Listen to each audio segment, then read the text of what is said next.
आता थोड्या दिवसात आपल्या महाराष्ट्राची देशाची संस्कृती असणारी गणेशजी त्यांची जयंती येते. तरी सगळ्या गणेश भक्तांना त्यांचं आगमन होणार आहे 28 तारखेला. त्यानिमित्त सगळ्या देशाच्या लोकांना, प्रभागाच्या लोकांना, इतर ज्येष्ठ नागरिक यांच्यातर्फे गणेश जयंतीच्या हार्दिक शुभेच्छा.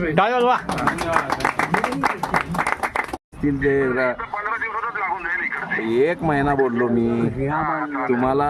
जे सगळ्यांच्या म्हणण्याप्रमाणे तुम्हाला पाणी देण्याचं काम राजू पाटील हे करणार आहे 1 महिन्यात. राजीव गांधी गार्डन मध्ये. राजीव गांधी गार्डन मध्ये हा शब्द आहे राजू पाटलाचा. किती ठिकाणी? 2 ठिकाणी. एक मेन गेटला वॉचमॅन कॅबिनच्या बाजूला आणि एक ह्या कोपऱ्याला. ओके, धन्यवाद सर.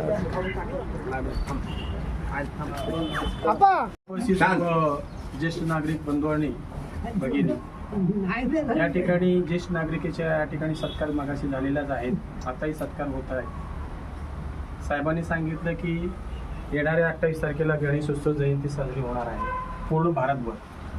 मुळातच ह्या देशामध्ये गणेशोत्सव साजरा लोकमान्य टिळकांनी चालू केले. लोकमान्य टिळकांच्या माध्यमातून समाजाला कसं एकत्रित करता येईल आणि त्या समाजातून एकत्रित करून देशाला स्वातंत्र्य कसं मिळवता येईल हा एक महत्त्वाचा त्याच्यात मुद्दा होता.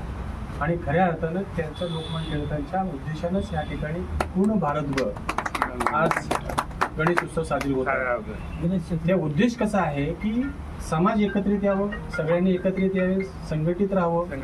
आणि नुसतं गणेश उत्सव साजरी करून पूजापाठ करून आपला विषय संपत नाही. त्याचा मागचा उद्देश काय आहे ते सगळ्यांनी जाणून घेतलं पाहिजे. त्या खऱ्या अर्थानं लोकमान्य टिळकांना मला वाटतं बहुतेक जी येणारी पिढी तर विसरूनच आहे. आता आपण आहोत तोपर्यंत ठीक आहे, त्यांचं नाव घेतलंच पाहिजे प्रत्येक ठिकाणी. आणि कुणीतरी राजा आणतो, इकडचा राजा, ऐरोलीचा राजा, अमुकच राजा, तमुकच राजा, परंतु ह्या राजाला निर्माण करणारा जो व्यक्ती आहे लोकमान्य टिळकांनी आहे. आणि लोकमान्य टिळकांनी निर्माण केल्यानंतर त्या देशाला स्वातंत्र्य मिळवण्यासाठी त्याचा उपयोग झाला. आणि स्वातंत्र्य मिळवण्यासाठी अनेक देशभक्त याच्यात निर्माण झाले, अनेक लोक शहीद झाले. आणि खऱ्या अर्थानं त्यांचं फार मोठा उपकार आपल्या जगावरती, या देशावरती आहे. हे मी या ठिकाणी गणेश उत्सव निमित्तानं 2 शब्द बोलतो. आणि सगळ्यांनी चांगल्या पद्धतीने गणेश उत्सव साजरी करावे हीच अपेक्षा.